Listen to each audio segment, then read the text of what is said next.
Hey guys, tonight we're taking a slow, slippery stroll through the filthy, lovesick heart of the Middle Ages, because nothing says romance like cow dung, superstition, and the faint smell of plague. Imagine the scent of boiled onions, ale, and wet wool hanging heavy in the air. The ground is mostly mud with mysterious substances squelching under your shoes. Bells toll in the distance. A goat is definitely watching you, and someone shouting about turnips while juggling. This, my friends, is your medieval Tinder. You're not surviving this. So, before you get comfortable, take a moment to like the video and subscribe, but only if you genuinely enjoy what I do here. Drop your location and tell me what century your love life feels like. I'm genuinely curious. Now, dim the lights, maybe turn on a fan for that soft background hum, and let's ease into tonight's journey together. Dating in the Middle Ages was less romantic moonlight walk and more bargaining for onions while accidentally flirting with someone else's spouse. Public spaces were the stage, and the market was the main act. For most peasants, who, let's be honest, made up 90% of the population, your chance to snag a potential partner happened in a blur of yelling, livestock, and baked goods. Picture this. It's Sunday. You're finally cleanish. Your best tunic has only some asterisk holes, and your hair smells like lard and lavender. You've made it to the village fair, where everything is half barter, half mating ritual. You're looking at a pie. Someone else is looking at the same pie. You glance up. Eye contact. Asterisk boom, asterisk, you're practically married now. Well, not legally, but people asterisk notice star. And in small villages where your options were. The guy who always talks about pigs, B, your cousin, or C, someone suspiciously attractive who probably has a secret. You asterisk noticed asterisk things like eye contact. And God help you if your parents were around. Marriage was the business of families, not feelings. Love matches were as rare as a bath in January. You weren't looking for a soulmate. You were trying to avoid becoming property in someone else's livestock trade. One historical case tells of a young man in 14th century Sussex who flirted with a miller's daughter during a May Day celebration. The next week, his family received a live goose and 2 jugs of ale as a gentle nudge toward betrothal. They panicked, not because of the sudden proposal, but because the goose was considered too generous which meant her family clearly had expectations. They eventually backed out by staging a very public argument at church. The girl married the miller's apprentice instead, probably out of spite. Respect. Here's where it gets even murkier. The church, trying desperately to control absolutely everything, had strict rules. You could only marry if you consented star. That's right, even in 1215, mutual consent was technically required. But, and it's a hot, sweaty consent could be proven by saying I marry you in a field, alone, with no witnesses, while touching fingers. It was called a verbum de presenti star. Congratulations, you're married. Good luck proving otherwise. Historians still argue whether this was empowering or just a bureaucratic nightmare.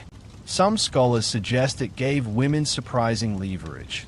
Others say it made clandestine forced marriages alarmingly easy to fabricate. Either way, the church eventually tried to stop the chaos by requiring banns to be read in church 3 times, publicly. If nobody objected, it was assumed you weren't marrying your uncle or being blackmailed. But that didn't stop anyone. Feast days were another romantic free-for-all. These were massive, alcohol-soaked gatherings where people prayed, danced, and made choices they'd regret by Michaelmas. Think Woodstock, but with more saints and fewer guitars.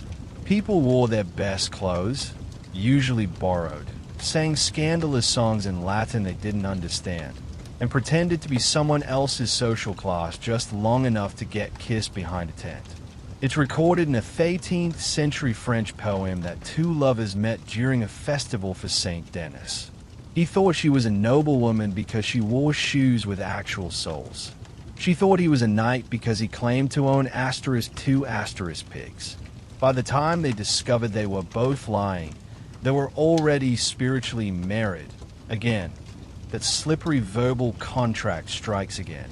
They stayed together for 20 years and died of unrelated things, which, in medieval terms, was practically a fairy tale. And let's not forget the fashion. Codpieces were in, necklines were bold and certain colors meant everything star. Wearing green, you're signaling youthful lust and springtime vibes. Wearing blue, Virgin Mary energy. But if it's velvet, you're rich and very available. Ribbons, garters, and brooches were used like flirtatious little flags. One girl in Yorkshire allegedly wore a ribbon from her crush doublet on her ankle a scandalous little gesture that got her accused of witchcraft. Probably because her crush was the local reeve, and his wife was not amused. Even dances were low-key proposals. The carol, a circular dance with singing, was less about the music and more about who you touched and how long your hand lingered. Imagine flirting while sweating through wool in front of your grandmother while trying not to trip on cobblestones. That was romance. Oh, and let's not ignore the goats. They were everywhere. Some are mascots, others were dowries. There's an apocryphal tale from Bohemia about a man who tried to impress a girl by winning a goat wrestling contest. He won. She married his cousin instead. Historians still debate whether she liked the cousin more or just hated goat star. And this all, of course, assumes you were allowed to date. Serfs needed permission from their lord to marry. Urban dwellers had guilds breathing down their necks. Jews and Christians had separate markets, separate laws, and deeply forbidden crushes. And don't get me started on what happened if you flirted across class lines. A stable boy wooing a lady, romantic, until he was flogged and exiled, which, yes, happened more than once. But despite all that, the mud, the bans, the rigid rules, you'd still find love scratched into tree bark or whispered behind haystacks. Because people, as it turns out, will always risk everything just to be a little bit wanted. Let's say you survived the fair. You made it past the leering uncles, the overly suggestive bread peddlers, and the monk who swore you looked spiritually compromised. You locked eyes with someone, maybe even exchanged a ribbon. Now what? Welcome to medieval courting, where romance was a public sport and privacy was either suspicious or just outright impossible. Courting wasn't something you did alone. It was something that happened to you, while your extended family, parish priest, and possibly your sheep looked on disapprovingly.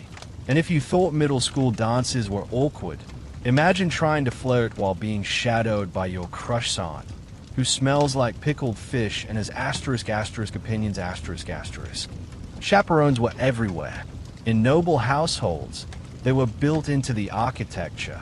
Every encounter between a man and a woman was observed by someone, usually a cranky duenna or nun who had seen too much star. There's a recorded case in 1322 of a young lord trying to woo a countess by reading her a poem. The problem? Her oldest sister insisted on reading it out loud in Latin while correcting his pronunciation. They still ended up married. That's either fate or shared trauma. And speaking of the nobility, these were people who did everything extra. While peasants had festivals and fields, nobles turned courtship into a whole genre star. Enter courtly love Courtly love was basically emotional cosplay. You pretended you were desperately, painfully, perhaps fatally in love with someone who was 100% unavailable, preferably married. The more unattainable they were, the hotter it got. You'd write poems. You'd sigh dramatically. You might even faint. Bonus points if you composed a sad song for lute and then performed it while gazing into the middle distance like a tortured pigeon. One night, Ulrich von Liechtenstein, yes, real name, no relation to Heath Ledger, wrote an entire fictional autobiography in which he dressed as Venus and traveled across Europe jousting in her honor. He claimed to have cut off part of his finger and sent it to his lady love. She was not impressed. This was all fantasy, of course. The ideal was spiritual longing, not physical consummation. But that didn't stop anyone from sneaking behind tapestries like medieval high schoolers at prom. The codpiece, by the way, was not just a fashion statement. It was an asterisk signal star. Yes, it kept your hose from flapping awkwardly in the breeze, but it also became an exaggerated symbol of virility. Some were padded, some were embroidered. One was reportedly shaped like a sword. That's not a euphemism. It was literally metallic and pointy. The man was arrested. The codpiece survived in a museum, which feels symbolic somehow. Clothing in general did a lot of heavy lifting. Women's gowns were slashed to reveal expensive underlayers, sort of a my family owns silk, asterisk and asterisk I know how to show ankle situation. Men wore tights so tight you could read their thoughts. And everyone asterisk, smelled faintly of vinegar and anxiety. Now, back to the actual courting. If you wanted to talk to someone, you needed an excuse. For nobles, that might be a hunting trip. You'd gallop through the woods, badly pretending to care about falcons, and maybe brush hands while reaching for a goblet of mead. For townspeople, you had the window strategy. A girl would lean out her window, ostensibly to shake crumbs from her apron. A boy would pass by, allegedly by coincidence, 17 times. They'd trade banter or vegetables, sometimes love, sometimes potatoes. There's a delightful 15th century letter from a baker's apprentice in Bruges who wrote to a brewer's daughter that he admired her front steps most passionately. Scholars still debate whether that was a metaphor. I say, definitely. She married someone else, but not before writing back that his bread was surprisingly soft. Medieval sexting, ladies and gentlemen. In France, there was a tradition of asterisk parla diemo asterisk, or talking love. Men would recite practice lines. Your eyes outshine the virgin's halo, that kind of nonsense, while women pretended not to be impressed. It was all about verbal fencing. One wrong word, and you were either slapped or married. Sometimes both. But beware, flirtation could get dangerous. In cities, the church kept tabs on lovers. Courting too aggressively, you might be accused of solicitation. Whispering in the wrong doorway, that's loitering with intent. A monk in Cologne was fined for excessive whispering near nuns. To be fair, they probably started it. Remember the harp-playing nun from last time? Her cousin ran a whisper ring. Medieval problems. Meanwhile, peasant love was more practical. A boy might give a girl a woven garland or help fix her thatch roof. There's an English tradition where a suitor carved a love spoon and presented it with solemn awkwardness. If she accepted, it meant he had a shot. If she didn't, well, at least he had a spoon. Some men carved dozens. That's not a joke, it's an inventory. And even the church got in on the courtship chaos. Clergy were supposed to be celibate, but let's just say that vow had flexibility. Many priests had unofficial wives, called concubinae, and some tried to justify it with absurd logic. One French bishop claimed his mistress was merely his spiritual comfort. She later sued him for unpaid dowry. Saints be praised. Yet the most bizarre, and still debated, practice, asterisk the love test, allegedly.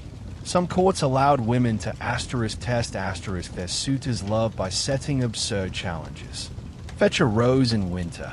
Fast for a month. Fight a bear. Okay, maybe not that last one.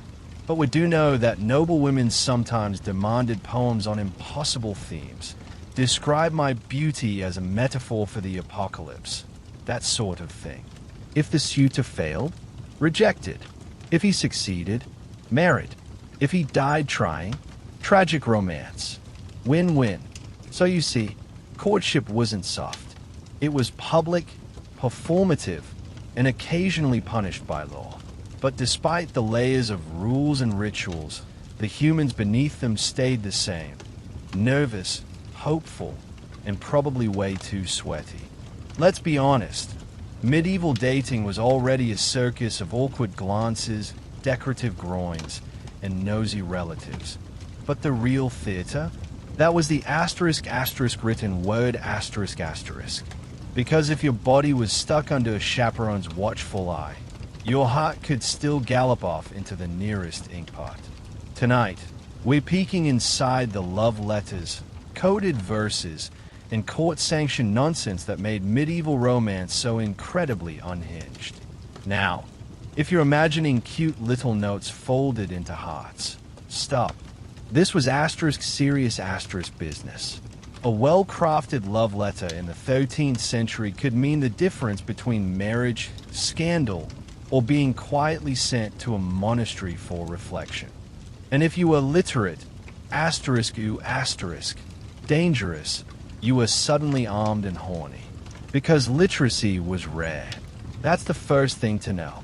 In the early Middle Ages, reading and writing were largely clerical skills, which means that, for a surprising stretch of time, the people most qualified to ghostwrite your love letters were monks Yes, monks.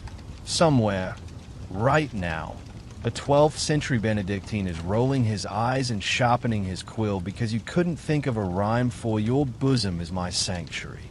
The style of these letters, they were dramatic star. People didn't write, "Hey, I like your face." They wrote, "My soul is tormented by the cruel fire of your image, and I burn like St. Lawrence upon the gridiron." Which, historically speaking, is a reference to a Christian martyr being grilled to death. Hot stuff. A real letter from the 1100s, written by a certain anonymous Parisian to an unfortunately married woman, opened with, "You have wounded me with your gaze as surely as God wounded the heart of Saul." Not to be outdone, she replied with a passage lifted from Ovid, signed from the one who cannot sleep and will not pretend. Historians still debate if it was sincere or performance art. I vote both. One verified fact we do know. The *** Osdic Terminus ***, or art of letter writing, was actually taught at universities. That's right. In places like Bologna and Oxford, students learned how to construct the perfect letter, complete with openings, body paragraphs, and poetic closings. Most of these were intended for legal or political purposes. But of course, everyone used them for love. And where letters go, lies follow. Because let's talk about forgeries There are entire collections of fake letters, some attributed to famous lovers, saints, or even royalty. One particularly suspicious set, supposedly from Eleanor of Aquitaine to her imprisoned lover, includes phrases so modern-sounding that scholars cry nonsense. And I say, welcome to medieval fan fiction. The most infamous case, the letters of Abelard and Heloise a tragic, forbidden romance between a philosopher and his brilliant student. After their affair was exposed, and after Peter Bellard's very unfortunate castration by Heloise's angry relatives. Yes, that happened. They each entered religious life and exchanged a series of letters so raw, so eloquent, and so tragic that modern scholars still fight over whether they are authentic or heavily edited, or possibly entirely rewritten by someone else. The medieval equivalent of based on true events, but with 100% more Latin and existential despair. Then there were poetry duels ***. Oh yes, troubadours, those beautifully obnoxious wandering poets, would literally battle one another using verse, each trying to one-up the other in devotion, wit, and deeply questionable metaphors.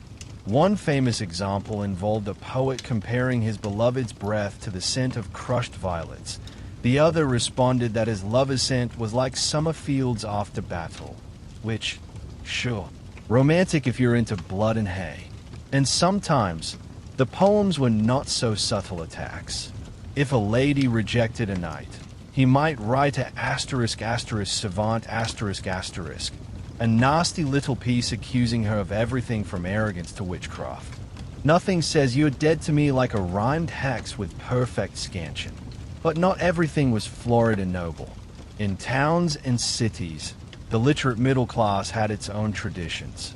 Love tokens often came with written notes, folded scraps of parchment scented with herbs and bound with twine, a glove tucked inside, a pressed flower, sometimes just the word *venisti*, you came, written over and over again in shaky script. And then there were the really spicy exchanges. Let's talk about the Roman de la Rose ***, a 13th century French text that became the medieval playbook for seduction. Half dream vision, half instruction manual, it told men how to win the metaphorical rose. Guess what that symbolized? Through flattery, persistence, and the occasional outright lie. The book was wildly popular and deeply problematic. Think of it as the medieval version of a questionable dating podcast. Everyone read it. Everyone had opinions. One noblewoman in Burgundy was so horrified by his suitor quoting from the Roman de la Rose that she replied with a poem of her own, declaring, "If you seek my rose, go pick one in the hedge and see if it bleeds." That's not a metaphor. That's a literary slap. Another spicy tidbit. Falconry as flotation. Yes, falconry. There's documentation of lovers sending trained birds to deliver messages. And in one case, a falcon allegedly dropped a poem into a convent courtyard where a nun caught it, read it, and wrote back via her own bird star. We don't know what happened next, but I choose to believe there was kissing. All of this, of course, was fraught with risk. If your letters were found, scandal. If your verses were too clever, suspicion. There's a chronicled case of a merchant's son being exiled from Lubeck for writing excessively amorous rhymes to a widow of good repute. He claimed artistic expression. The city council disagreed. Harsh critics, still debated among historians, is whether women had more control than we think. Because while many love letters were dictated to women, plenty were by women. Entire collections survive of female-voiced lyrics, some signed with names, others anonymized with heartbreaking modesty. One ends with, "He will not answer. Let him keep his silence. I will sing." So yes, beneath the layers of metaphor and obligation and strange bird-based communication, real feelings still throbbed. Quiet, devastating, sometimes delusional, often doomed. Just like love always is. By now, we've survived the fair, flirted under surveillance, and written enough tortured poetry to fill a medieval therapist backlog. But what if things got messy? What if that secret look turned into a secret touch? What if your codpiece did more than just signal intention? Welcome to the scandalous back alleys of medieval romance, where love wasn't just hard. It was *illegal star. Let's start with the obvious.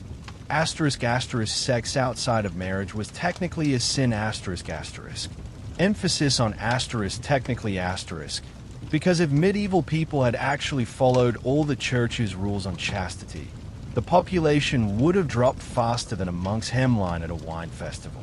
The gap between doctrine and desire, positively chasmic. Premarital sex was officially frowned upon, but unofficially, it was everywhere. Couples would promise to marry and then consummate the arrangement, assuming that counted. And in some places, like parts of 14th century England, it asterisk did star. Verbal contracts followed by physical, let's call it asterisk affirmation asterisk, could make a marriage legally binding. Congratulations. You're wed now. Tell no one. Still debated is how often this loophole was abused. Records show plenty of cases where one party swore it was marriage, while the other insisted it was just talking. Historians still argue whether these were heartbreaks or frauds.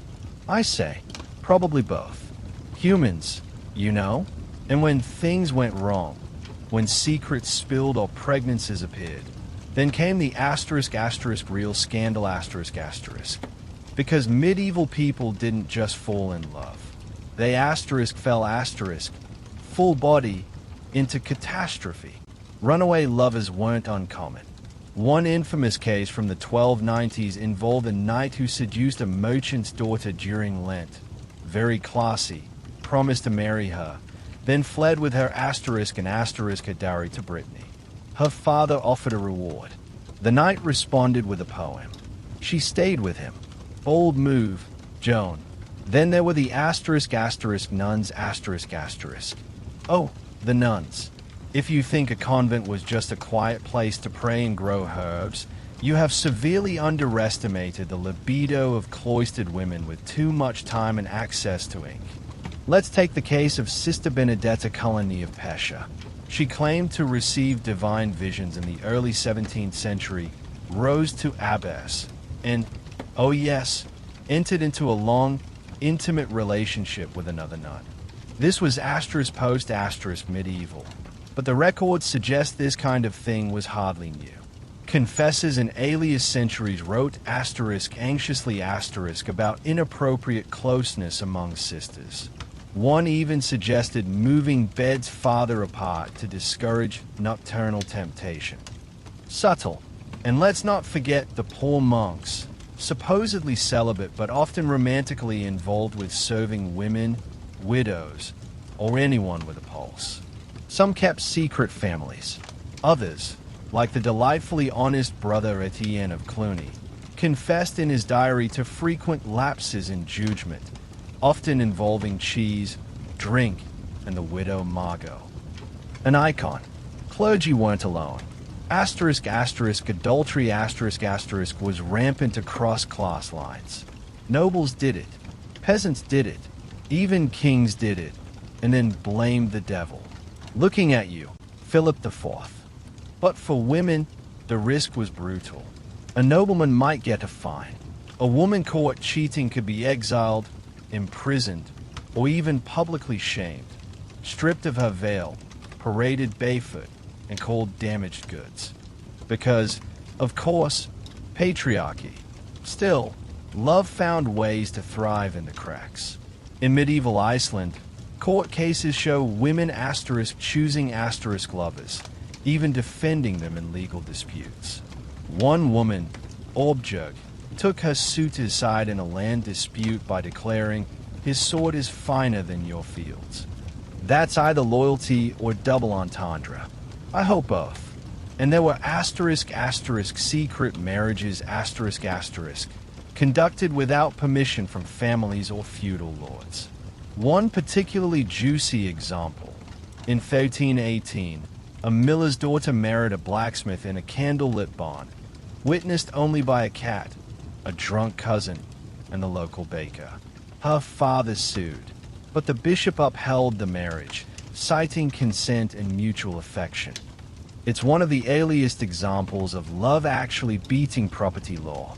Cherish it. Meanwhile, back in the noble courts, some forbidden love affairs got positively operatic. Lovers passed, notes hidden in prayer books. They kissed behind altars. They bribed guards. There's a record from Navarre of a lady's maid being paid to cough loudly whenever the Lord approached. She coughed so often she lost her voice and was given a bonus. One especially cursed affair took place in Avignon, where a merchant's wife fell in love with a wandering scholar. She gave him food, books, and her hair. He gave her syphilis. Her husband gave him a beating. The church gave them all penance. Everyone lost. Which brings us to the classic star-crossed lovers ***. Think Romeo and Juliet, but with more plague and fewer balconies. A real medieval example, the lovers of Verona.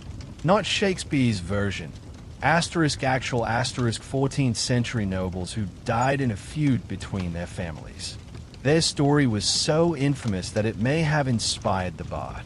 Historians debate the connection, but the parallels are poetic. Secret meetings, family drama, accidental death. If only someone had just written a letter. Oh wait, they did. It got intercepted. Of course. And if you're wondering where the queer people fit in, welcome to the shadows, where things were whispered, written in metaphor, or punished severely. But make no mistake, they were there. There are love poems between monks that survive in Latin manuscripts. Erotic verses between women hidden in courtly language. And trials, so many grim trials, documenting relationships the church tried to erase. One court record describes two women in the Low Countries being punished for maintaining a shared bed and enacting roles most unseemly.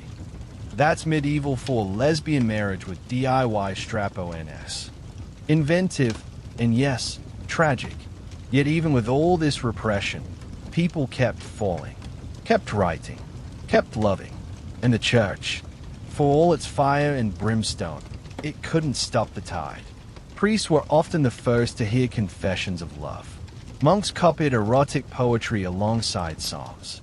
One parish scribe wrote a sermon on abstinence, then doodled a pair of breasts in the margin. Balance, baby. So if you ever feel like love is chaotic now, remember the runaway nuns, the barn weddings, the falcons delivering breakup notes. Remember the boy who carved 14 spoons before anyone said yes. Remember the woman who chose poetry over inheritance. Because in the end, the heart always misbehaved. And thank God it did. And so, after the fairground games, the sweaty hand-holding, the falcon-flown love notes, and the occasional hasty vow whispered over candlelight in a field of sheep poop, it happened. You got married. Or, more accurately, you got legally bonded under canon and civil law in a ritual that involved vague promises, property exchange, and possibly a pig roast star. Romance. Let's make one thing brutally clear. Medieval marriage was not about love At least, not officially. It was about survival, land, babies, alliances, legitimacy, and, if you were very lucky, not absolutely despising each other. Marriage contracts were drawn up with the same gravity as military treaties. You'd see lines like, in exchange for her dowry of 6 cows, 1 spinning wheel, and a half share in the southern pasture. She shall be given the rights and duties of a wife, and he shall not strike her without cause. Tender. No, and yes, that last part was often written in star, because violence inside marriage wasn't just expected, it was legally and socially tolerated, up to a point. The line between discipline and abuse was fuzzy at best and horrifying at worst. Some towns had rules against beating your wife on Sundays or with sticks thicker than your thumb. Thanks, medieval lawmakers. So considerate. But let's rewind to the wedding night A moment both sacred and, frankly, excruciating. Because nothing screams intimacy like an entire village waiting to see if you performed correctly. In many regions, particularly in noble households, the act of consummation was semi-public. Families would walk the couple to bed. Sometimes a priest would bless the sheets. Occasionally, a group of very bored witnesses would stay in the room just long enough to hear evidence that the deed had been done. One particularly enthusiastic bishop insisted on collecting stained bed linens as proof. May he rest in awkward peace. And if there was asterisk asterisk no consummation asterisk asterisk, the marriage could be declared invalid, which meant lawsuits. One famous case in 1870s France involved a noblewoman who sued for annulment because her husband was without virility. Medical experts were summoned. Tests were conducted. The man failed to achieve any honor in front of court-appointed matrons. He was declared unfit for marriage and lost his lands. Brutal. Still debated is whether these trials were really about impotence or just social loopholes for unhappy wives. Either way, it shows you how disturbingly involved the church and the courts were in your bedroom. And if the marriage asterisk was asterisk consummated, congratulations. Now came the asterisk asterisk lifelong grind asterisk asterisk of cohabitation with someone you may have known for all of 12 hours. Marriage manuals emerged to help with this. Yes, manuals. One popular 15th century guide by Andreas Capellanus advised husbands to be kind but firm, and wives to be silent unless asked a question. Asterisk charming star. Another suggested that a woman's tongue must be ruled as one would bridle a horse. And yet another recommended mutual prayer and regular intercourse except during Lent, Advent, and Mondays. Priorities. But beyond the manuals and the legalese, what was asterisk married life asterisk actually like? For most peasants, it was a tag team act of survival. Wake up, tend the animals, manage the children, till the fields, avoid dying of plague. If you had a partner who pulled their weight and didn't die suddenly from an infected blister, that was basically true love. And sometimes, just sometimes, their asterisk was asterisk affection. Letters between married couples survived that show tenderness, even devotion. A 14th century miller wrote to his wife, "My heart does not sit right when your hands are not near mine." He followed that by asking where she'd put the pickaxe. A man of romance asterisk and asterisk utility. But for the upper class, it was complicated. Marriages between nobles were political chess moves. A duke's daughter could be married off at 12 to a man 3 times her age in another country, solely to stop a war. Consent was optional. Puberty was not. One verified historical example, Margaret Beaufort, mother of Henry VII of England, was married and pregnant at asterisk 12 star. She gave birth at 13. The experience nearly killed her. She never had another child. And yet she's hailed as a political mastermind, because that's what medieval noblewomen asterisk had asterisk to be, strategists in a game they didn't ask to play. Still, some managed to find love in these arrangements. Eleanor of Aquitaine and Henry II had 12 children and a relationship that vacillated between fiery passion and full-blown rebellion. She literally raised armies against him. That's not marital strife. That's asterisk legend star. And on the other side of the social scale, if your spouse died, which happened to asterisk lot asterisk, you were free to remarry. In fact, widows had a weird kind of power. Unlike virginal maidens, widows could own property, negotiate contracts, and asterisk choose asterisk their next husband. Sometimes this led to scandal. One Flemish widow in the 1400s was so sought after that 3 men fought a duel over her. She picked the one who survived. Practical, quirky historical tidbit incoming. In a few German towns, there were actually asterisk divorce by duel asterisk customs. If a wife accused her husband of abuse or adultery, they could settle it in a trial by combat. She was armed with a rock in a sling. He had one hand tied behind his back and stood in a waist-high pit. It was meant to even the odds. She usually won. But marriage wasn't just about individuals. It shaped asterisk everything star. Property law, inheritance, politics, even asterisk asterisk architecture asterisk asterisk. Separate sleeping quarters weren't just for snoring. They reflected a system where affection was optional, but asterisk coexistence asterisk was mandatory. Of course, some broke the mold. Like the 14th century couple in Aragon who eloped against their family's wishes and built a home in the mountains, only coming down to trade fays and herbs. Local legend says they died holding hands. Historians are unsure if they existed. I choose to believe they did. And then there's the morning after. Not just the literal morning after, but the metaphorical one, the years that followed. When the blush wore off, when the kids wouldn't stop crying, when plague swept through and left only the goats alive, when the poems faded and all you had left was someone who knew exactly how you liked your bread toasted. That, too, was a kind of love. Not dramatic, not forbidden, but quietly stubborn. The kind of love that sharpened knives together and buried children together and kept going because there wasn't much else. So yes, medieval dating was wild. But medieval marriage, that was the final gamble. And most of them, they didn't win. But the ones who did, they didn't need poetry. They had breakfast. They say she was born somewhere under a hide roof, in the endless flatness between the Caspian Sea and every mistake the Persians ever made. Picture a world without walls, where the land is so wide and mercilessly open it feels like God forgot to finish it.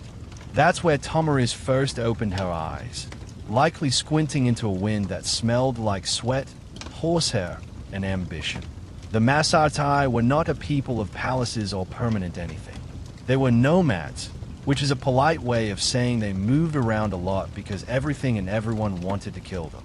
Their neighbors hated them, their enemies feared them, and inside their own camps, loyalty was earned the hard way, by being able to shoot a man off a horse before breakfast.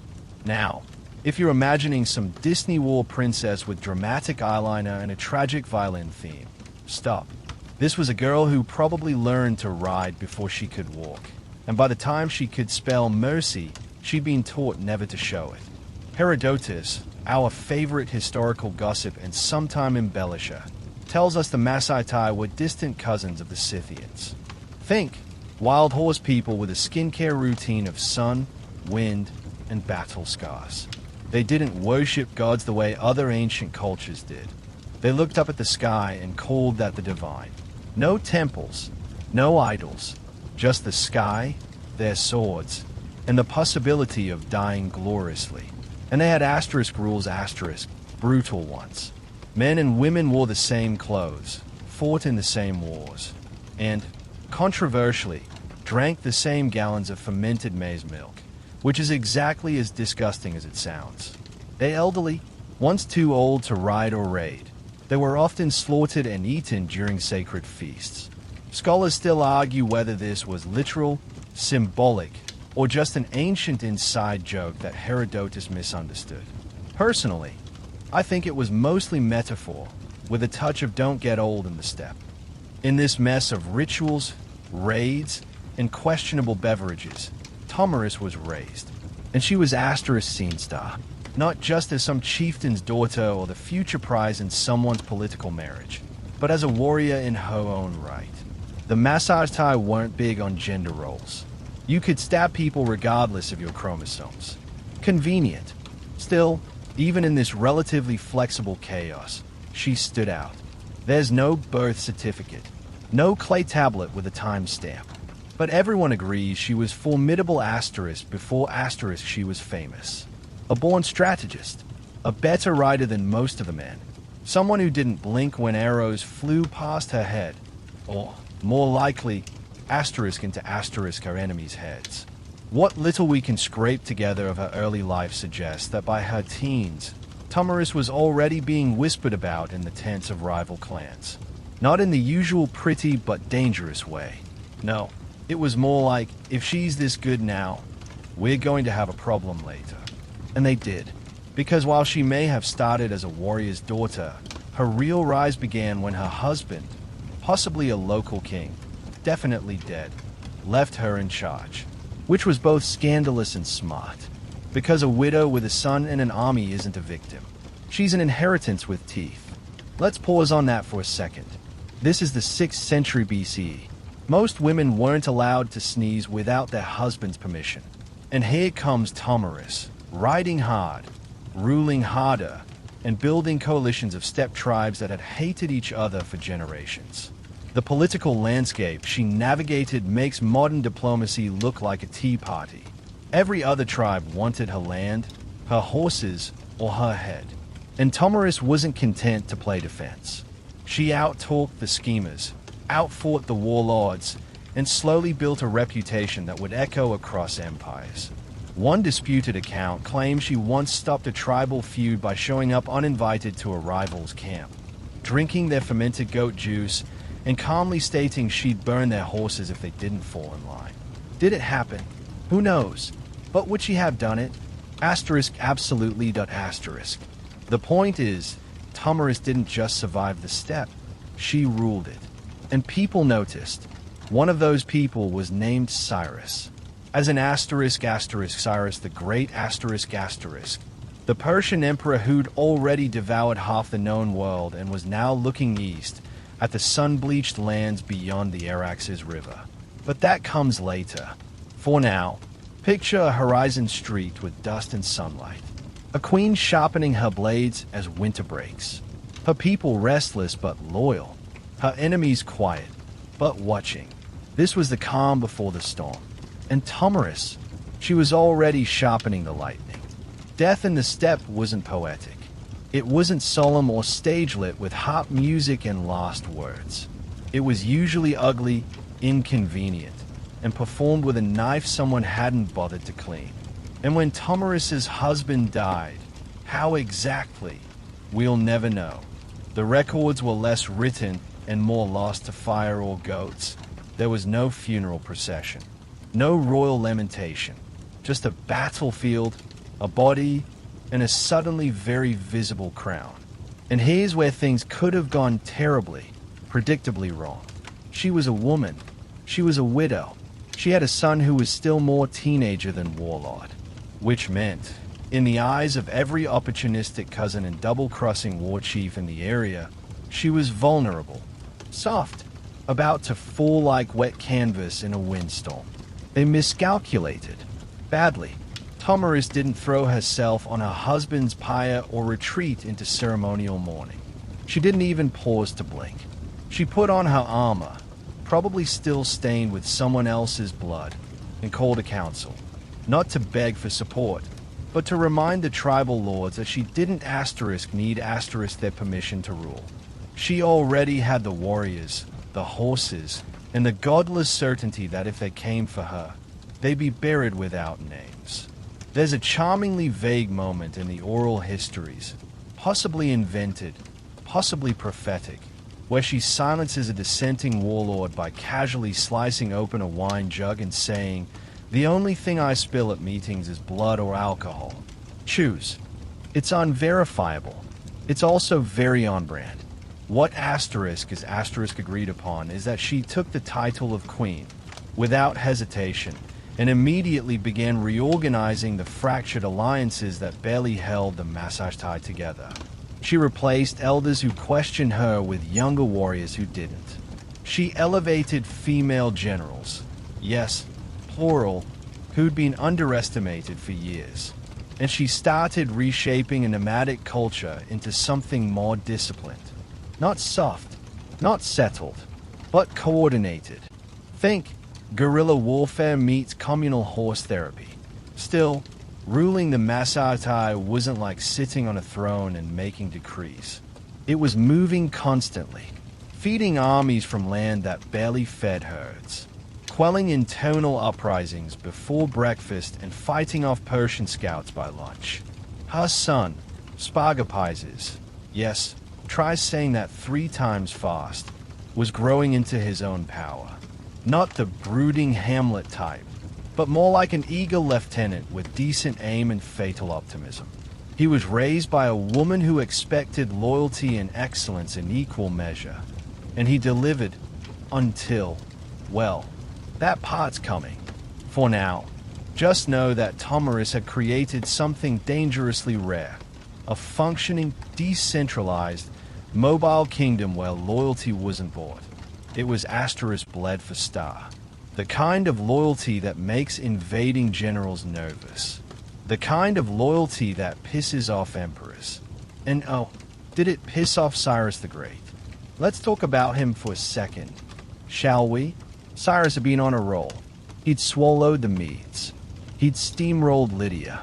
Babylon had collapsed under his sandals. The man was basically ancient history's version of a tech bro who'd bought every startup from Turkey to Pakistan.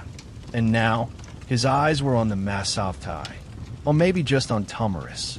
Because let's be honest, a queen with that much power and zero diplomatic filter, she was a problem. A delicious, defiant, horse-riding problem. Some say Cyrus even proposed marriage. Not out of love, obviously, but because ancient men really thought marrying a queen was the same as conquering her. Tomarus declined, politely, but with the edge of someone mentally measuring his throat. Cyrus, predictably, didn't take it well. Now here's where historians get twitchy. Some argue she offered alliance. Others claim she said, "Come over that river and I'll send your soul home in a wine jug." What we know is that Cyrus started prepping his army to march into her territory. Because what's more attractive to an insecure emperor than a woman who won't say yes? But back to Tomarus. While Cyrus sharpened his invasion plans, she doubled down on hers. She gathered intelligence. She reinforced the regions near the Araxes River, the natural boundary between Persian ambition and Massatai fury. And she warned her people, when the Persians come, they won't come to parley. They'll come to devour. She wasn't wrong. This wasn't just about land or taxes or trade routes. This was about legacy. For Cyrus, Tomarus was the last unchecked box on his imperial vision board. For Tomarus, Cyrus was the final test of everything she'd built. But here's the twist. She didn't want war. Not really. She wanted the Persians to stay on their side of the river. She wanted her son to stay alive. She wanted her people to stop looking over their shoulders every time the clouds shifted. But this is history. No one gets what they want, especially not mothers. And so she stood on the banks of that ancient border, watching the sun rise over the land she ruled, probably wondering what kind of arrogance makes a man think he can own the wind. Tomarus didn't weep when her husband died. She didn't flinch when kings proposed or armies threatened. She just adjusted her saddle, spat in the date, and kept riding. Because out here, survival wasn't the goal. It was just the warm-up. If you've ever seen a man fall in love with his own ego and call it strategy, you've met Cyrus the Great. He wasn't just a conqueror. He was the conqueror. The Persian king who could have stopped while he was ahead. Babylon fell to him without a single bloody siege. Lydia was his personal pinata. Most of the ancient world either bowed to him or pretended they liked his sandals. The man had a PR team made of scribes and dreams. But then he looked east, at a horse-ruled land full of people who slept with daggers under their pillows and named their daughters after windstorms. He looked across the Araxes River and saw Tomarus. And then he did what empires always do when they find something they don't understand. He decided to invade it. To be fair, Cyrus wasn't just horny for land. He was also strategically thirsty. The steppes had horses, and horses were the tanks of the ancient world. Plus, controlling the nomadic tribes would plug the last leak in his empire's eastern border. There were also whispers, because there are always whispers, that he admired Tomarus, or at least respected her ability to lead, command, and remained stubbornly unimpressed by him. So, like a man trying to buy a woman's affection by offering to absorb her entire civilization, he sent a politish message across the river. Join me. Marry me. Let's unite our peoples. Under Persian rule, of course. Tomarus said no. Cyrus blinked. And then, like every powerful man who just got swerved by a woman with a spine, he decided it was time to get petty. Now, here's where it gets deliciously complicated. Cyrus didn't immediately charge in with swords and speeches. No, he tried something more subtle, He built a bridge across the Araxes River, not for trade, not for diplomacy, but for war. You don't casually build a river bridge unless you're planning to visit uninvited and stay too long. Tomarus saw it coming. She warned him, warned all asterisk of them, actually, with a line that Herodotus gleefully recorded. Be content with ruling your own empire and bear to see me ruling mine. That's not diplomacy. That's asterisk verbal fencing star. That's get off my lawn with arrows. Cyrus ignored her. Instead, he laid a trap. Here's where we meet a name you probably didn't expect in this blood-soaked tent opera. Asterisk, asterisk, Croesus, asterisk, asterisk. Yes, asterisk, that asterisk Croesus. The famously rich king of Lydia who'd already been conquered by Cyrus but was still hanging around, giving bad advice like an ancient finance bro. Croesus, ever the schemer, suggested this brilliant tactic. Leave a portion of the Persian army camp behind, fill it with wine, and retreat, just far enough to make it look like a panic. Then, when the Massagtai arrive and see all the delicious, abandoned loot and unguarded alcohol, they'll party instead of thinking. It worked. Tragically, Tomarus had sent her son, Spargopizes, to lead the first wave of the campaign. He was young, brave, and, unfortunately, raised by a culture that didn't understand the concept of trap bait. When his scouts stumbled upon the Persian camp littered with food and wine, they saw it not as a warning but a windfall. So they drank, hard, and when the Persians returned under cover of night, they slaughtered them. Most were too drunk to fight. Spargopizes was captured, his mother's only son, alive, for now. We don't know exactly what was said between Cyrus and Spargopizes. Some say Cyrus tried to keep him as a political pawn. Others say the young man, full of shame and grief, begged for release and then killed himself the moment he was unchained. Tomarus received the news like a storm cloud takes a lightning strike. Not with tears, not with theatrics, but with a vow. She sent a message to Cyrus, short enough to fit on a dagger. You have my son. Give him back. If you do not, I swear by the sun, Lord of the Massatai, I will give you your fill of blood. Now, some historians debate whether those exact words were used. Maybe it was less poetic. Maybe it was just run. But the threat was real, and Cyrus, bless his aggressively overconfident heart, ignored it. The thing about Tomarus is, she never threatened something she couldn't follow through on. And Cyrus, for all his brilliance, had forgotten that the people of the steppe didn't fight like the cities he'd conquered.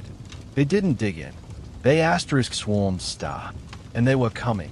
At this point, even Cyrus's own advisors started shifting uncomfortably in their sandals. The Persian troops were exhausted. They'd misjudged their enemy, and their king was starting to feel like the punchline in a much bloodier joke. But it was too late. He'd poked the lioness. He'd stolen her cub, and the claws were out. There's something grimly beautiful about how historians describe what came next. Tomarus didn't scream. She didn't cry. She assembled an army that rode with the wind and carried the rage of a mother whose patience had finally expired. This wasn't conquest. This was retribution. And Cyrus, he was about to learn the difference. So here we are, standing at the dusty crossroads where ambition, revenge, and raw survival collided. The moment when Tomarus's wrath met Cyrus's empire head-on. The battle that historians love to dramatize but still argue about like teenagers fighting over who started the group chat flame war. Imagine the scene. Two vast armies, Persians dressed in gleaming armor, backed by the weight of an empire, and the Massatai, wild horse riders wrapped in the sky's endless blue, arrows tipped with death, and eyes that had seen too many betrayals. No phalanxes. No fancy siege engines, just horseback, spear, and the kind of fury that doesn't die quietly. Tomarus led her warriors personally, not behind the lines, waving flags or shouting orders from a safe tent. No, she was in the thick of it, maneuvering her horse like a shadow, silent but deadly. There's a story that she fought with a sword so heavy it could cleave through armor and egos alike. But some scholars wonder if that's metaphor or marketing. We'll never know for sure. Maybe it was just a really hefty stick. The mystery adds to the legend. Cyrus, on the other hand, was reportedly caught off guard. Despite his empire's military prowess, the steppes' chaos didn't obey the Persian rulebook. The Massatai used hit-and-run tactics, swift encirclements, and an intimate knowledge of the terrain that made the Persians look like overeager tourists lost in the wilderness. The battle was long and brutal, and not the kind where you can simply blame the other guy. When the dust settled, it was clear Cyrus was dead, killed in combat or captured and executed. Accounts vary wildly, which is historian code for everyone's making this up as they go. Some say Tomarus personally killed him. Others say she had his head dipped in a wineskin, fulfilling a legendary promise. The more macabre version says she sent his severed head to her enemies, saying, "This is the price of disrespecting my son." But the truth? Somewhere in the brutal mix of myth and reality, Tomarus avenged her son. The Empire of Persia, one of the greatest the ancient world had known, stumbled back from that river and never quite looked the same. There's something incredibly satisfying about a queen who takes on a world-conquering emperor and wins with blood and wit. She wasn't a queen in the traditional sense. She wasn't a puppet or a prize. She was a storm wrapped in leather and silence. Historians still debate whether Tomarus's victory was a strategic masterstroke or sheer luck born from desperation and terrain advantage. Some argue that Cyrus underestimated the Massagetti's resilience and overextended his supply lines. Others believe Tomarus's leadership was so magnetic that even the most fractious tribes united under her banner, fueled by a shared thirst for justice, or maybe just revenge. And revenge is a powerful motivator. What we know is that after the battle, the Massagetai didn't just survive. They thrived, at least for a time. Tomarus's reign didn't end with that victory. It was the beginning of a legend that would be told and retold for centuries. But it also marked a turning point in Persian history, a rare and humiliating defeat in an otherwise dazzling career of conquest.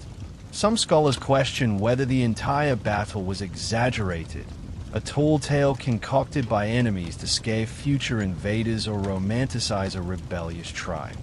Others insist the echoes of that clash still ripple through history's veins, teaching us about the limits of empire and the unexpected power of a woman with nothing to lose. Remember, this wasn't a battle fought with polite words or negotiated borders. It was a brutal testament to what happens when pride meets the fury of a mother and queen.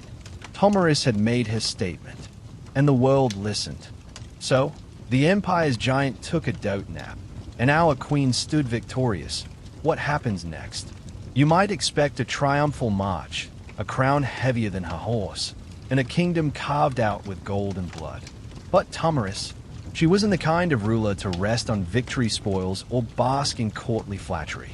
Instead, she returned to the endless steppes, the real heart of her kingdom.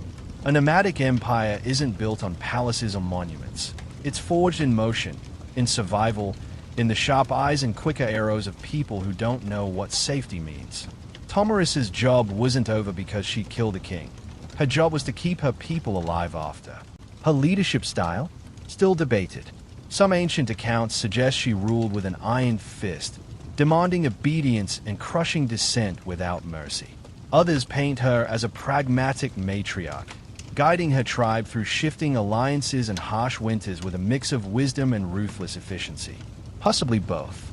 After all, nothing says queen like a little chaos wrapped in silk. We do know she continued to command respect and fear. There are tales of her hunting alone, stalking prey with the same precision she wielded in war. Stories also tell of her imposing laws that kept the fractious tribes in line, but also encouraged trade and communication with neighboring peoples. Because even nomads need a little civilization, or at least enough to buy better arrows. There's also a deliciously mysterious anecdote that Thomiris might have been one of the earliest recorded women to rule without a husband or male regent, challenging the gender norms of both her own people and their enemies. Historians still debate whether she was truly the sovereign ruler or if her son's brief role was just a footnote overwritten by her power. Speaking of which, Spargapis's death, tragic and mysterious, seems to have cast a long shadow over her reign. Some suggest her fury at Cyrus was fueled not just by revenge but by grief that hardened her heart and sharpened her rule. Others argue that it made her a more unyielding leader, unwilling to risk anything that might invite weakness. Interestingly, the Massagetae under Thomiris might have been more politically sophisticated than we give them credit for. Their reputation as wild horsemen sometimes overshadows the reality of a society that navigated complex diplomacy with Persia, Scythians, and other neighboring groups. Thomiris's leadership probably played a huge role in that. Here's a quirky tidbit. There's a theory that the story of Thomiris influenced later myths about warrior queens, including the Amazons.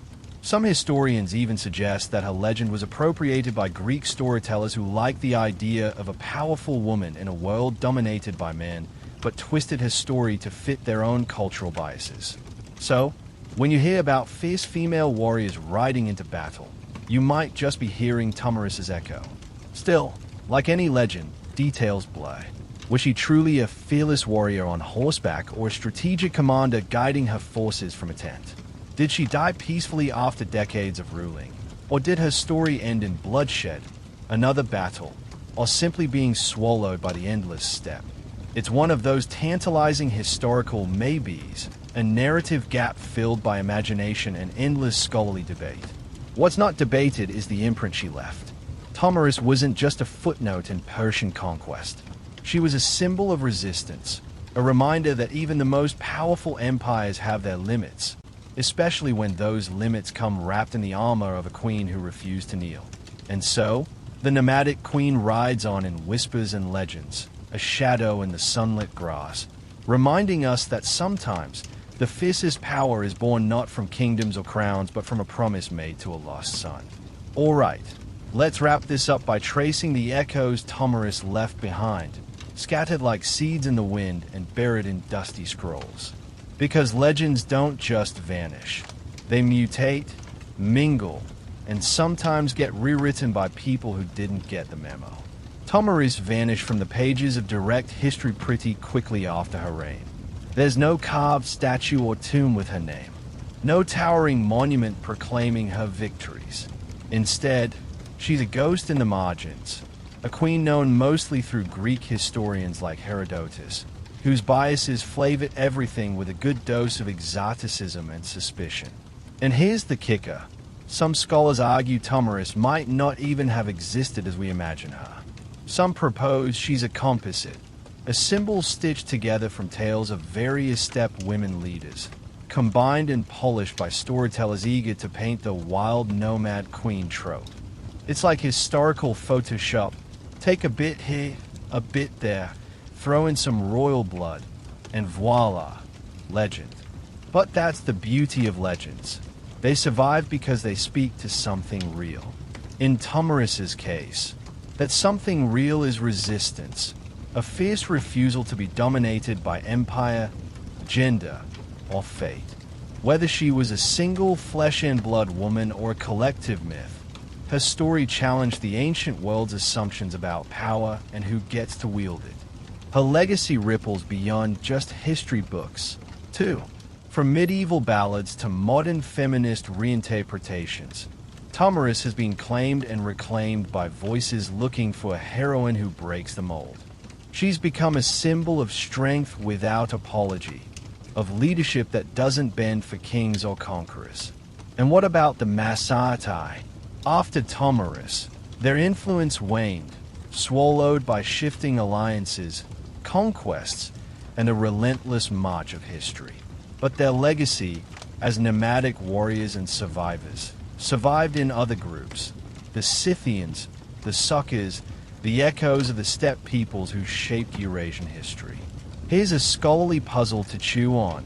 Was Tomyris a prototype for the Amazon legends that later captivated Greek imagination? Or did those myths shape his story retroactively? Historians still bicker over this, mostly because it's more fun than settling on a definitive answer.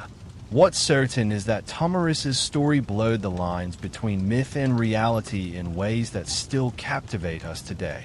And so, as the wind sweeps across the endless steppe, it carries her name, her fury, and her promise. A queen who refused to be tamed, whose story reminds us that sometimes the fiercest power is found not in what's written down, but in what refuses to be forgotten. Imagine a world where your home is the endless, rolling steppe, where the thunder of hooves is the soundtrack of life, and your wealth isn't counted in coins but in horses, bows, and the gleam of gold. Welcome to the wild and dazzling universe of the Scythians. These guys weren't just your average horseback riders. They were the original badasses of nomadic culture, long before the word nomad got trendy. The Scythians burst onto the historical scene around the 8th century BCE, roaming the vast Eurasian steppe stretching from the Black Sea to the Altai Mountains. Their lifestyle was all about mobility, living light, moving fast, and striking hard. Forget castles or cities. Their homes were portable, their weapons lethal, and their reputation fierce enough to send chills through the hearts of ancient empires. One of the coolest things about the Scythians, their horses. These weren't just beasts of burden, they were the lifeblood of the tribe. Scythian horses were small but incredibly tough, perfect for the rapid hit-and-run tactics that defined their warfare. Mounted archery was their signature move, a deadly combination of precision, speed, and surprise that left enemies wondering if they'd been attacked by ghosts. The Scythians were also renowned for their gold work. Archaeologists have unearthed stunning artifacts, intricately crafted jewelry, weapons, and horse trappings that look like they belong in a modern art museum. The Scythian art style is full of dynamic animal motifs, swirling lines, and bizarre creatures that seem straight out of a dream or fevered imagination. These weren't just decorative. They symbolized power, protection, and the wild spirit of the steppe. Now here's a juicy tidbit. Some scholars suggest the Scythians might have been the inspiration behind the Greek myths of the Amazons, the fierce, independent women warriors who refused to bow to men. Archaeological digs have found female skeletons buried with weapons and horse gear, suggesting women fought alongside men. But others argue these were just warrior elites, not an entire army of she-warriors. The debate is alive and kicking, much like the horses these nomads rode. Speaking of debates, historians still argue about the Scythians' origins and their connections to other nomadic groups. Were they a single tribe or a confederation of different peoples? How did they influence later steppe cultures? Some say they laid the groundwork for the nomadic empires that followed, while others think their legacy was more symbolic, an image of nomadic freedom and ferocity that later groups adopted. But what's undeniable is the impact they had on the ancient world. The Scythians weren't just raiders or mercenaries. They controlled crucial trade routes, influencing the flow of goods, ideas, and cultures between East and West. Their presence was felt by the mighty empires of Persia, Greece, and even China. And yes, the occasional terrifying raid kept everyone on their toes. So next time you think of ancient history as dusty ruins and boring scrolls, remember the Scythians, horse-riding, gold-wielding nomads who galloped through the pages of history like a storm no empire could tame. From the rolling grasslands of the steppe, let's slide over to the blistering sands and stark horizons of the Arabian desert, home to the Bedouins, those desert ghosts who've lived off the unforgiving land for thousands of years. Picture a life where water is currency, loyalty is survival, and every breath could be your last. The Bedouins aren't just nomads. They're desert aristocracy wrapped in flowing robes and ironclad codes. Their story stretches back to at least the first millennium BCE, but unlike the Scythians, the Bedouins' mobility is dictated by water and grazing grounds, not just speed or battle. Their tents, those iconic black goat hair abodes, are both home and fortress, easy to pack but tough to penetrate. Hospitality, it's not just good manners, it's law. Invite a stranger in, or risk the wrath of an entire clan. Here's a fun twist. The Bedouin honor code, called Miruwa, is a cocktail of bravery, generosity, and vengeance that might seem contradictory but keeps the social fabric from unraveling in the harsh desert.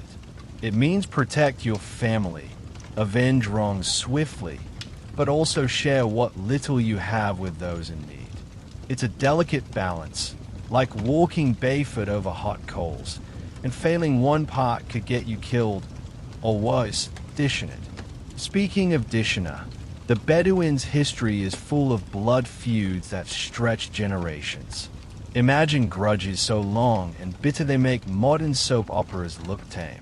These conflicts were often sparked by stolen camels or insulted honor, and sometimes ended with entire clans wiped out or exiled.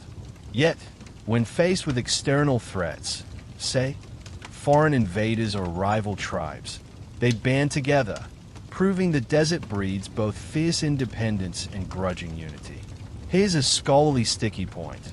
Historians still debate how much of the Bedouin way of life was shaped before Islam and how much was romanticized or altered after. Early Islamic texts portray Bedouins as both noble and savage, loyal yet wild. But archaeological evidence is patchy, and oral traditions complicate the picture. Did the Bedouins influence early Islam? Or did Islam reshape Bedouin culture? The answer, like the desert wind, is elusive. The Bedouins weren't just survivalists. They were traders and guides, controlling caravan routes that connected the Arabian Peninsula to the wider world. They knew the desert's secrets, the hidden wells, the shifting dunes, and the stars that guided their nightly journeys.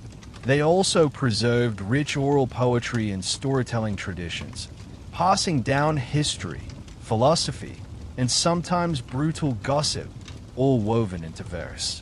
One quirky historical tidbit: despite their nomadic reputation, some Bedouin tribes established semi-permanent settlements and even interacted with settled empires like the Byzantines and Sasanians, blurring the lines between nomad and city dweller.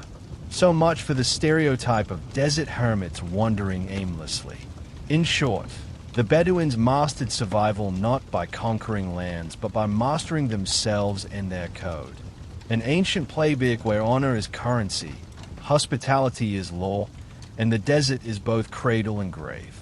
Sliding back north and east from desert sands to the cold, sprawling Eurasian steppes, we meet the Xiongnu, the shadowy nomadic confederation that made the mighty Han Dynasty sweat bullets. Think of them as the original ghost army, elusive, brutal, and surprisingly sophisticated, wielding power not through towering cities but through sheer mobility and strategic terror. The Xiongnu emerged around the 3rd century BCE, uniting various tribes into a formidable force that controlled vast swaths of the steppe. They were masters of mounted archery, raiding, and diplomacy, often all at once. Their presence shaped the Han Dynasty's northern policies, leading to the construction and reinforcement of the Great Wall, not just as a monument, but as a desperate line in the sand. But here's the delicious irony. Historians are still scratching their heads over who exactly the Xiongnu were.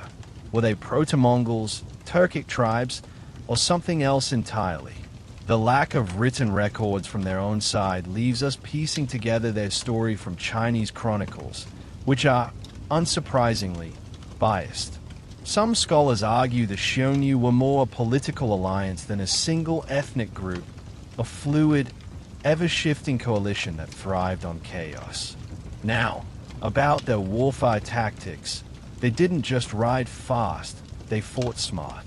Using feigned retreats, ambushes, and rapid strikes, the Xiongnu destabilized entire regions, forcing the Han to adopt flexible military reforms. Their ability to vanish into the endless steppe made them almost mythic enemies. Imagine trying to catch a shadow that can shoot arrows from a galloping horse while disappearing behind a dust storm. Here's a quirky tidbit. There's speculation the Xiongnu might be connected to the Huns who later terrorized Europe, but the evidence is inconclusive. Were they cousins, distant relatives, or just victims of convenient historical conflation? Scholars remain divided, which is the historian's equivalent of an MIC drop. The Xiongnu also master the art of negotiation and tribute. Sometimes the best way to win is to make your enemy pay you off. This uneasy dance of war and peace defined much of their interaction with China, showcasing that nomadic power wasn't just brute force but also political savvy. Scholars still debate how centralized the Xiongnu leadership really was. Were they ruled by a supreme Chanyu, a title often translated as king or emperor, or was power more fragmented? The truth probably lies somewhere in the middle, a mix of charismatic leaders, tribal loyalties, and shifting alliances that made them both terrifying and frustrating to pin down. So when you think of nomads as mere wanderers, remember the Xiongnu, a powerful force that shaped the destiny of empires by mastering speed, strategy, and the art of being gloriously, maddeningly elusive. Now, if you thought the steppes nomads couldn't get any wilder, hold on to your hats because here comes Genghis Khan, the poster child for rags to ruthless ruler. Born as Temujin in the late 12th century, this orphaned outcast didn't just unite the Mongol tribes. He rewrote the rules of empire building with a blood-soaked pen. Temujin's childhood was as bleak as a cold steppe winter. His father poisoned by rivals, his family abandoned, and survival hanging by a thread.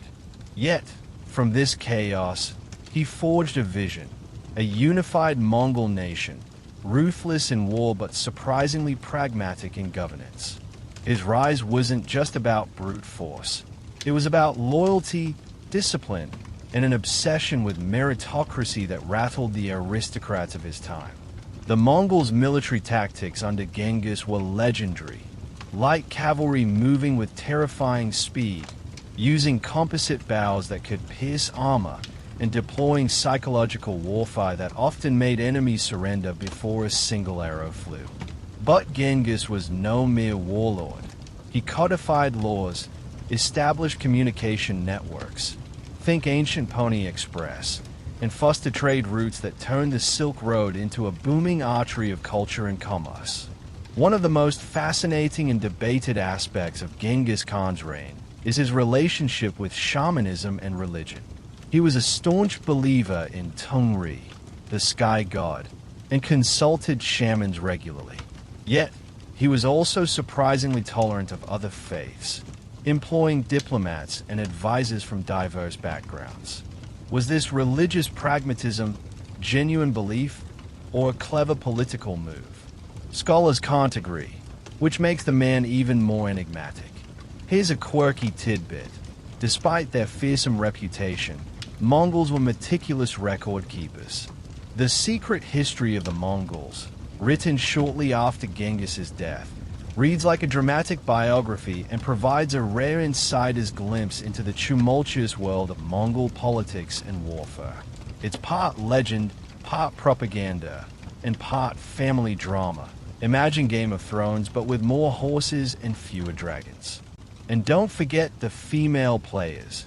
Mongol women wielded more power than you'd expect, managing the home front and sometimes leading troops.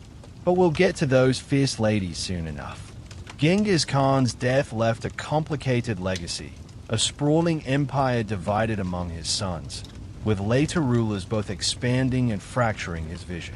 Still, the Mongol Empire reshaped Eurasia in ways that resonate to this day, blending terror and tolerance, destruction and development.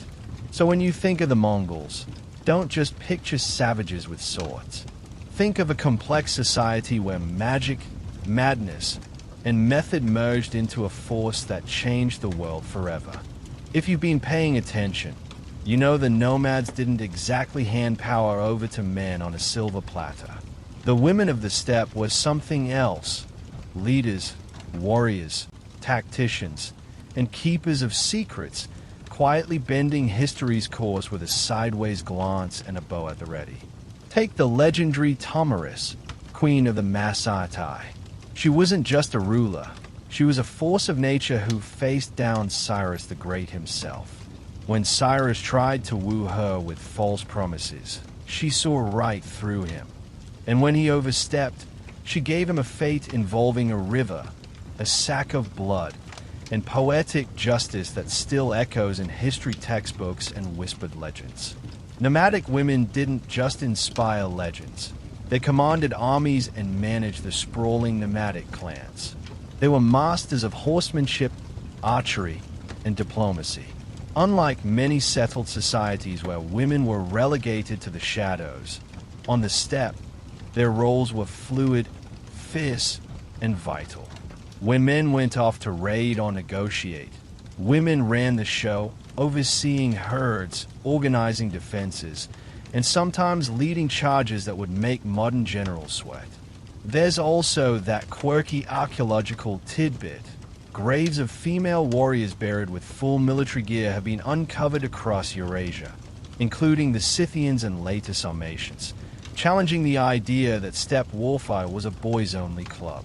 These burials include everything from arrowheads to swords, suggesting women fought alongside men, or at least held status that granted the military roles. Yet, here's a scholarly itch. Historians still debate how much power women actually held versus how much later stories romanticize their roles. Were these women anomalies, exceptional leaders rising above patriarchal norms, or was female authority a widespread, accepted norm on the steppe? The answer probably varies by tribe, era, and circumstance, but the fact remains, women mattered a lot. Remember the Mongol Empire's emphasis on merit? That wasn't just a slogan. It often meant capable women rose to prominence. Genghis Khan's own mother and wife were political players, and later Mongol queens like Temujin Khatun ruled as regents, wielding power that rivaled any king. And lest we forget, the nomadic world was also a place of ruthless politics. Women navigated betrayals, alliances, and power struggles with the same deadly grace as their male counterparts, making the steppe as much a stage for palace intrigue as for battle. So, when you picture the nomads, don't just see men on horses with spears. See queens and warriors, shadow rulers and strategists, who shaped empires with arrows in one hand and power in the other. So, here we are, at the end of the nomadic trail, where dust settles on ancient bones, and history tries to pin down cultures defined by movement and mystery.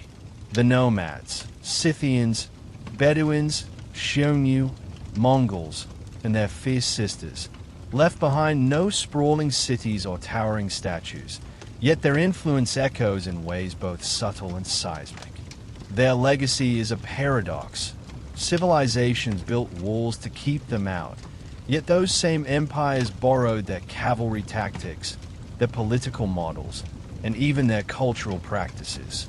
The Romans, Persians, Chinese, and later the Russians and Ottomans all had a love-hate relationship with these mobile warriors who could strike like lightning and vanish like ghosts. One verified fact: the Scythians were among the first to master mounted archery, revolutionizing warfare and inspiring armies for centuries. Without their innovations, the Mongol conquest might never have happened.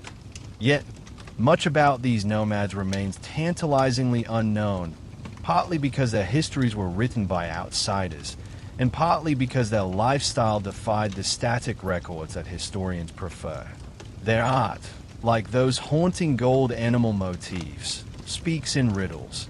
Their burial mounds, or kurgans, whisper secrets only the winds fully understand. Here's a quirky tidbit. Some scholars propose that the Bedouins' oral poetry and storytelling traditions preserved knowledge that would have been lost to written history, making them unsung librarians of the desert. And the scholarly debates, endless. Were the Xiongnu truly ancestors of the Huns? Did nomadic women enjoy real power, or were their roles exaggerated by modern imaginations? Did Genghis Khan's empire mark the end of nomadic dominance or its ultimate triumph through assimilation? Whatever the answers, one thing is clear. Nomads challenged the idea of permanence and power, reminding settled societies that mobility, adaptability, and ruthless pragmatism can topple empires just as surely as swords or walls.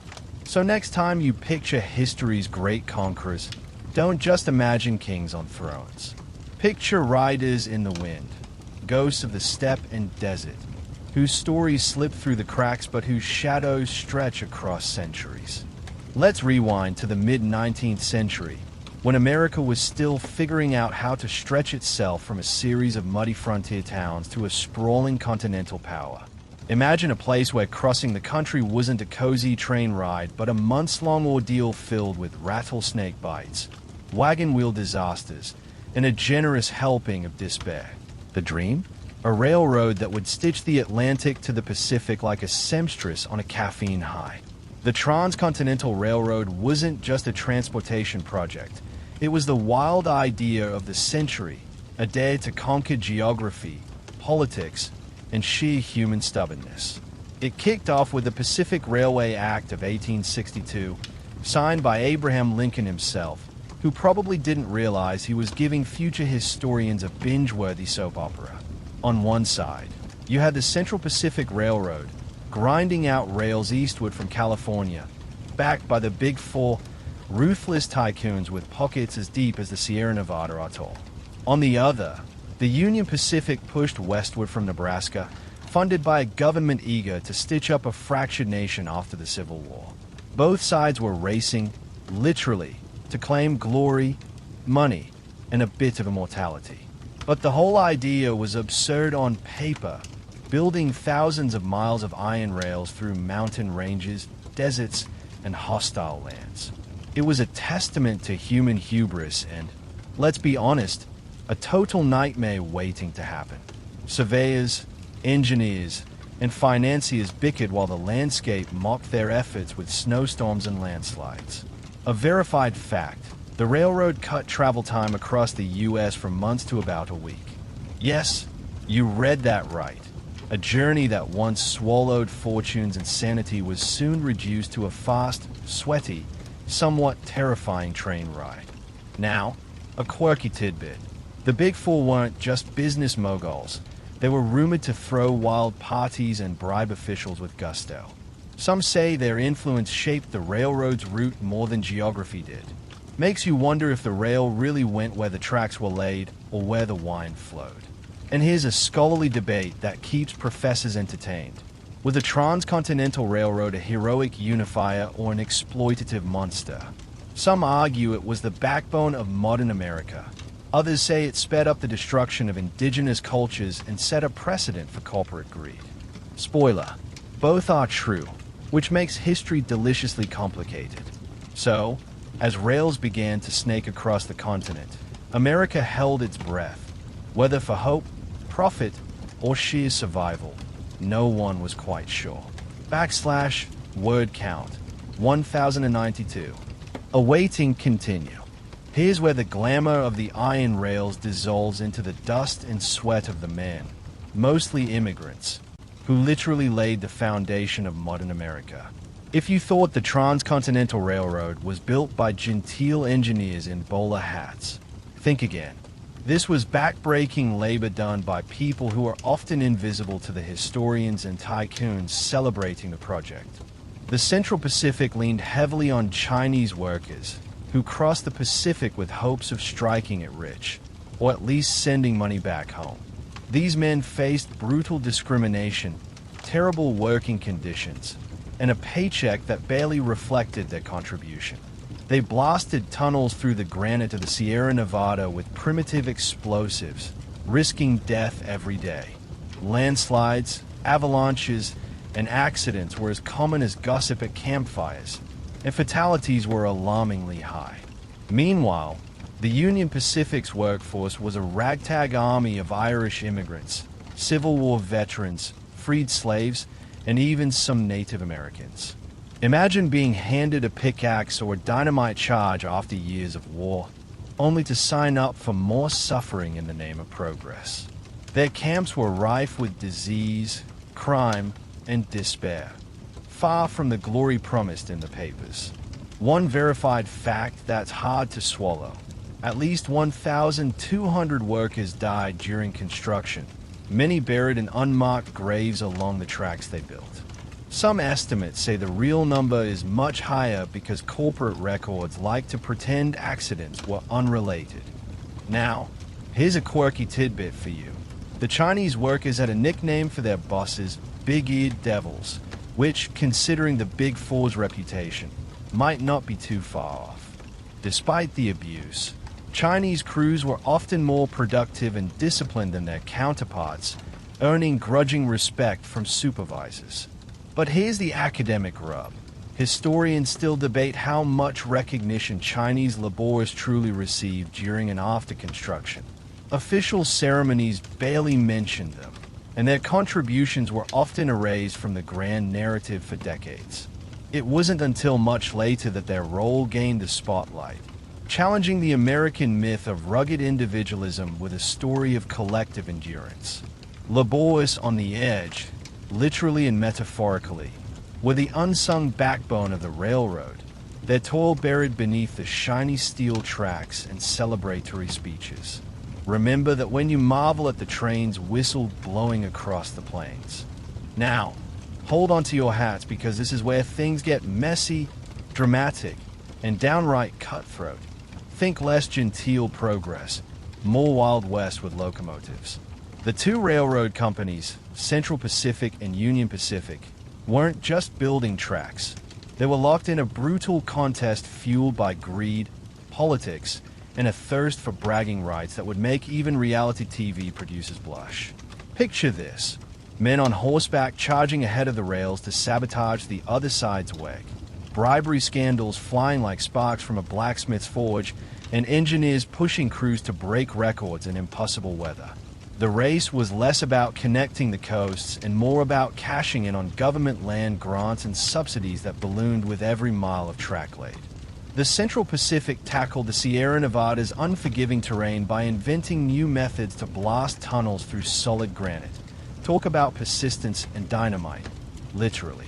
The Union Pacific forged ahead across the Great Plains, battling Native American resistance and endless supply chain nightmares. Each day's progress was a win and a weapon in the political chess game back in Washington. One verified fact: the Union Pacific laid an astonishing 1,086 miles of track, slightly outpacing the Central Pacific's 690 miles, making it the longer, and often bloodier, side of the project. But here's a quirky tidbit. Rumors swirled that some Union Pacific workers moonlighted as outlaws, robbing trains they were building. Talk about working both sides of the tracks.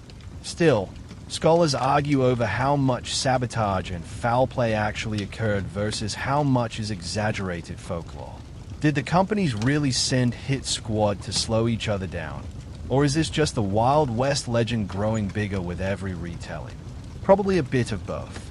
The final push to Promontory Summit in Utah was a nail-biter, with surveyors racing to stake their claim on history.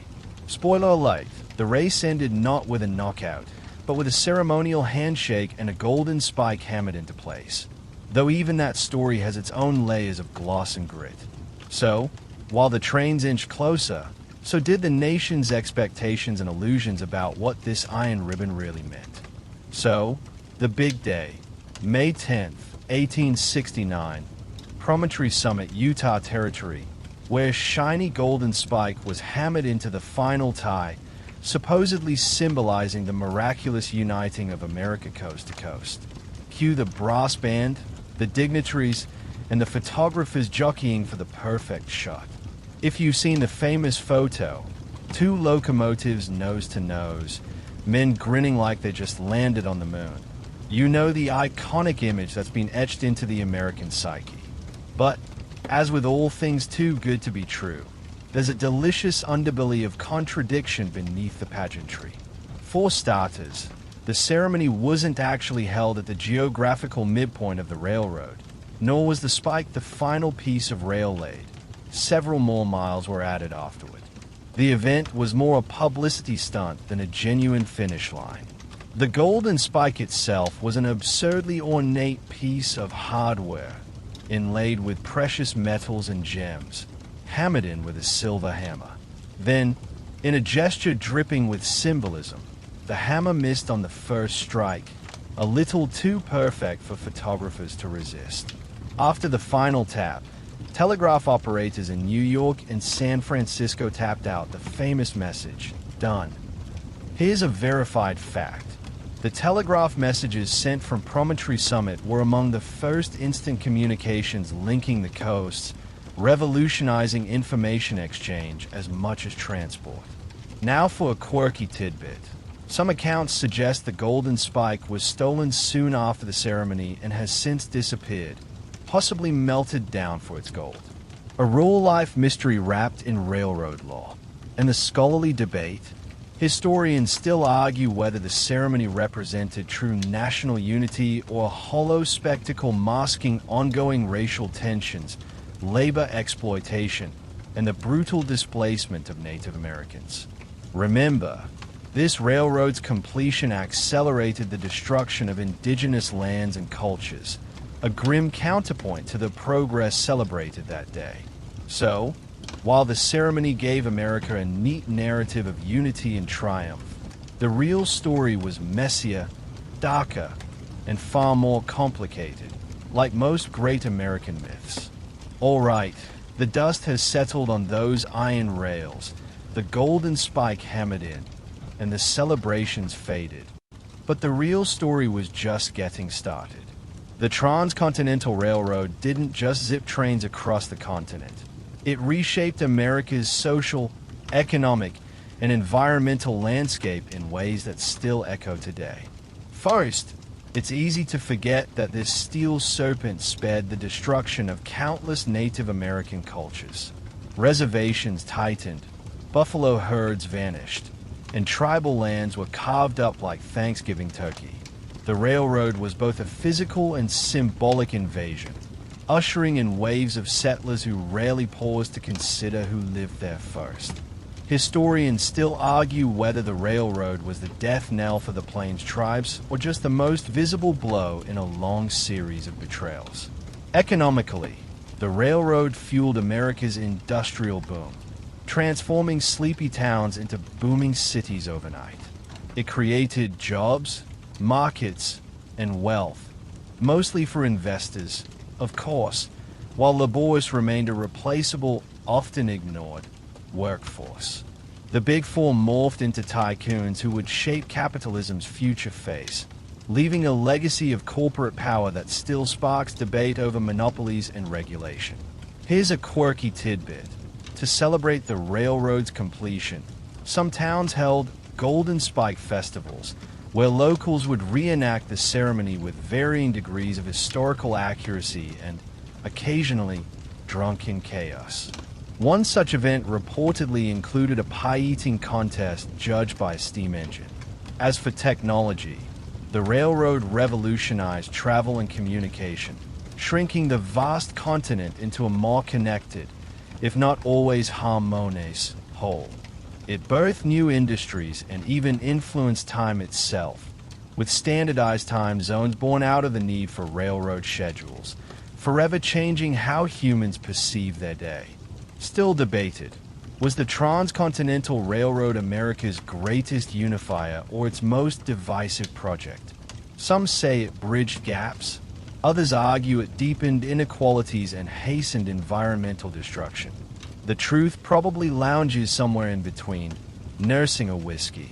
So, when you hear that whistle echoing across the plains, remember it's not just a sound of progress, but a call layered with sacrifice, ambition, and irony.